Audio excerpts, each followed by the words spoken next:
हमने फूलन देवी की जयंती जंतर मंतर पर बनाई थी, क्योंकि हम स्वर्ण जाति से हैं नहीं, हम बड़ी जाति से हैं नहीं, तो न्याय हमें मिलेगा नहीं। क्योंकि फूलन देवी का एग्जाम्पल हमने देख रखा है कि फूलन देवी को जिस तरीके से नग्न घुमाया गया था, ना उसके पिता ने उस शक्ति हिम्मत दिखाई, ना उसके जो भी पति था, जो भी था, गांव वाले थे, ना किसी मंत्री आया, ना नेता आया, कोई भी नहीं आया। लेकिन जब फूलन देवी ने अपने हत्यारों बलात्कारियों की जो है ना उनको सजा दी खड़े करके एक लाइन में, लेकिन ये देश का जो न्यायालय है इस देश का कि जिसने अपना न्याय खुद लिया, वो सांसद होके भी उसकी हत्या करवा दी, और हत्यारा सरेआम घूम रहा है, आज भी घूम रहा है। और वो जो है कहाँ एमएलए है, क्या है, किस दौड़ में है। और मैंने उस पर देखा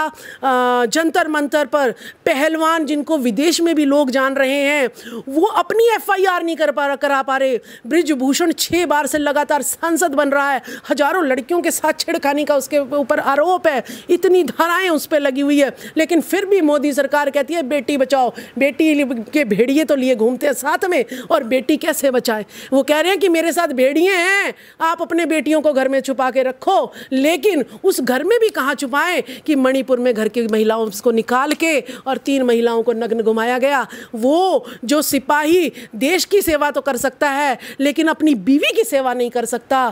तब हमारा मन पसीजा कि हमें फूलन देवी बनना पड़ेगा। तब हमें जरूरत महसूस हुई कि एक छोटे से जंतर मंतर पर, जहां सभी राज्यों के लोग आकर अपनी व्यथा जो है सिर्फ बताते हैं, बोल के जाते हैं, उस पर एक्शन कोई नहीं होता।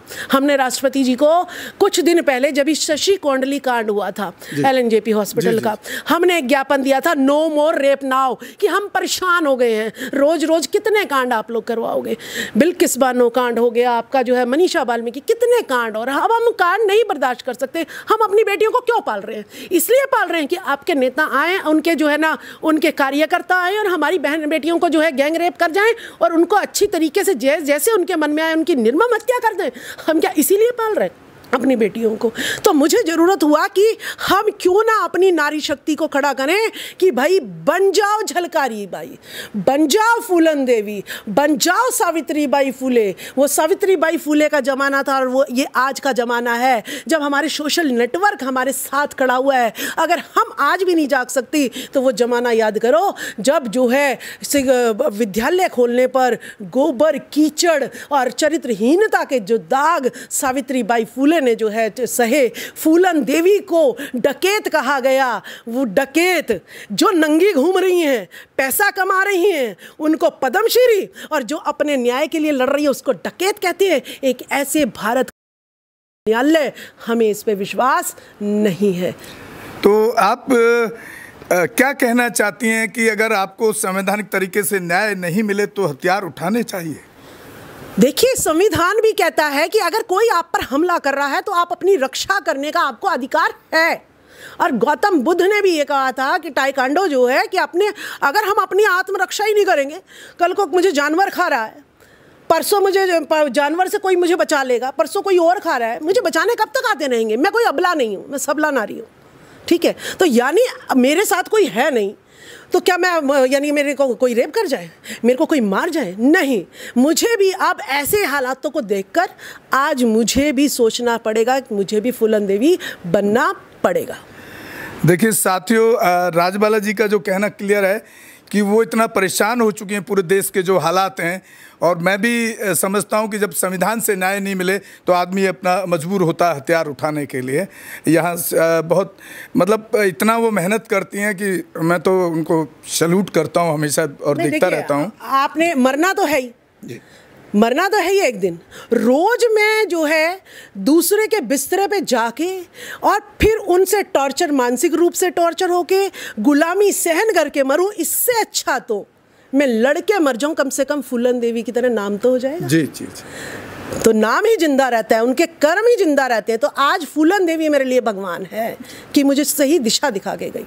राजबाला जी, मेरा जो अगला सवाल है, आप देख रहे हैं अभी जैसे नूह कांड हुआ या बहुत सारे ऐसे स्टेट में हिंदू मुस्लिम के नाम पर, ख़ास तौर से जहाँ एक विशेष वर्ग के लोग ज़्यादा रहते हैं, वहाँ पर आगजनी, हत्याएं, खाप पंचायतें फैसला ले रही हैं, तो अगर खाप पंचायत फैसला करने लगेगी तो संविधान बाबा साहब का बनाया हुआ क्या करेगा? तो इस तरह के हालात खास तौर से भाजपा की सरकार, मोदी सरकार, आरएसएस कथित सरकार मैं बोलता हूं इसको, इसके बाद ज़्यादा पूरे देश के अंदर देखने को मिलते हैं। इस पर आप क्या सोचती हैं और किस तरह से इससे निकला जा सकता है पूरे समाज को? देखिए, आपने देखा होगा कि जब से ये आरएसएस चलित जो भाजपा सरकार आई है, तो धर्म के नाम पर, हिंदू मुस्लिम के नाम पर बहुत ज़्यादा दंगे हर जगह भड़क रहे हैं। दिल्ली की अगर मैं बात करूँ तो जहांगीरपुरी में भी आपने सुना होगा, ठीक है। अब मणिपुर में 2-3 महीने से आगजनी हो रही है, और मणिपुर में जो है आपने देखा होगा हजारों लोग जो है 3 महिलाओं को नग्न किस अवस्था में लेके आ रहे हैं। उस आग को दबाने के लिए, कि उस बात को दबाने के लिए, उस खबर को दबाने के लिए ये हिंदू मुसलमान के नाम पर जो है नू मेवात में भी दंगा करते हैं। उस नू मेवात के दंगे में आपने एक बात सुनी होगी, मोनू मानेसर, बिट्टू बजरंगी, और क्या खुले आम वो धमकियाँ दे रहे हैं। बाद में पता चलता है कि कौन है मोनू मानेसर, वो मोनू यादव है। कौन है बिट्टू बजरंगी, वो बिट्टू लोहार है।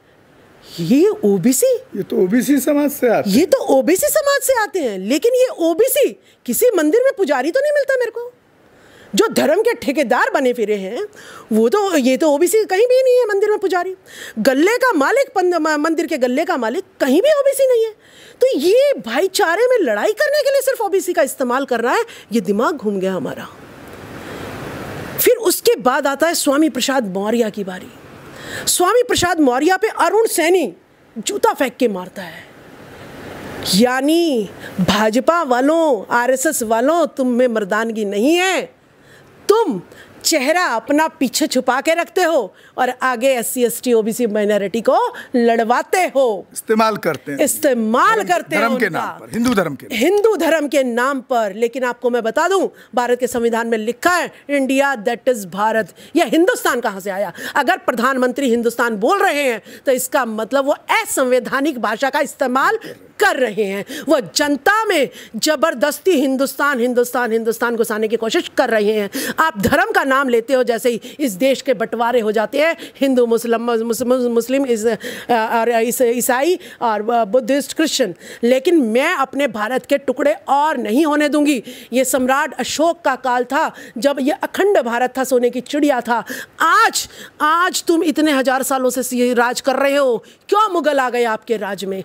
क्यों आपके राज में अंग्रेज आ गए? क्यों आपके राज में चाइना जो है आपके बॉर्डर को जो है कब्जा करा जा रहा है? अखंड भारत को खंड खंड भारत में आपने बंटवा दिया। यानी जिम्मेवार कौन हो? जिम्मेवार आप लोग हो, क्योंकि वर्ण व्यवस्था के अकॉर्डिंग आप बहुत बुद्धिमान हो। आप इतने ही बुद्धिमान थे, क्षत्रिय इतने ही बलशाली थे, इतना वैश्य में पैसा था, तो हम क्यों गुलाम बन रहे थे बार बार?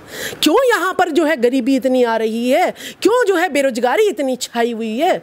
तो आपको ये सोचना पड़ेगा, हमें धर्म के नाम पर अगर कोई दंगा करा रहा है, वो पार्टी मेरी नहीं है। मेरे देश को जो बांटेगा वो इस देश का गद्दार है। मेरे देश को अगर कोई हिंदुस्तान बोलेगा तो वो इस देश का गद्दार है। जो इसको भारत बोलेगा, इंडिया बोलेगा, वही यहाँ का है, क्योंकि संविधान में बाबा साहब ने हमें लिखकर स्पष्ट दिया है। और वहाँ पर ना तो हिंदू राष्ट्र की बात है, ना हिंदुस्तान की बात है। ये जनता मर जाएगी, बाबा साहब की औलाद, ये ज्योतिबा फूले के वंशज, ये सम्राट अशोक के वंशज मर जाएंगे, लेकिन इनके संविधान को, मनुस्मृति को दोबारा लागू नहीं होने देंगे। हमारे चैनल बहुजन दस्तक को लाइक, शेयर, सब्सक्राइब देखना मत भूलिएगा। जय भीम, जय भारत, जय संविधान, नमो बुद्धाय। धन्यवाद। चैनल आर्थिक समस्या से गुजर रहा है।